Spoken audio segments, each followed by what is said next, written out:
I'm visiting the Stellenbosch Institute of Advanced Study to launch into the writing of a book which is essentially a sociological take on the United Nations system.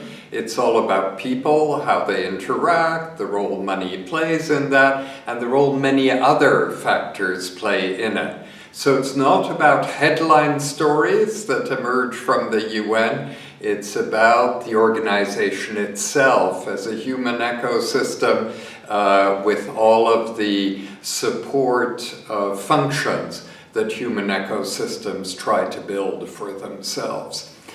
I'm a public servant by background. I worked on and off for the Canadian government for 38 years.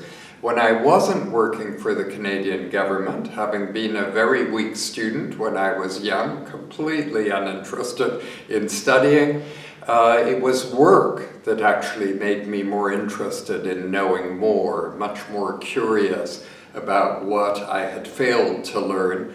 And so I started going back to school in my late 20s and went on doing that until I got a PhD when I was 43. And in the meantime, I'd always returned to the Canadian government for a while, like a bad penny, and they'd take me back and sometimes offer me something really interesting to do, and it was a wonderful career.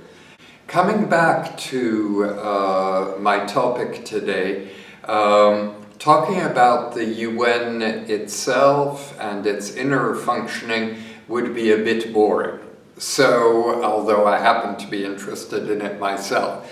So I decided with my very eclectic group of fellow presidents of STIAS at the moment that I would speak about one angle of the UN, the international development angle, which has been a very important pillar of UN work, and in particular today to discuss how conceptions of international development first arose, why they arose, how they changed over time in waves that succeeded each other roughly every 10 years from about 1950 onwards, leading up to the era of development goals initiated in the year 2001 with the Millennium development goals, and those were succeeded in 2015 by the Sustainable Development Goals.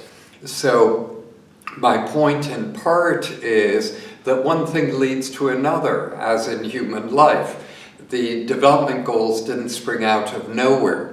They sprang out of quite a lot of experience, of trial and error. Sadly, more error than success, but localized successes from which all of us learned a great deal and on which many of us wanted to build.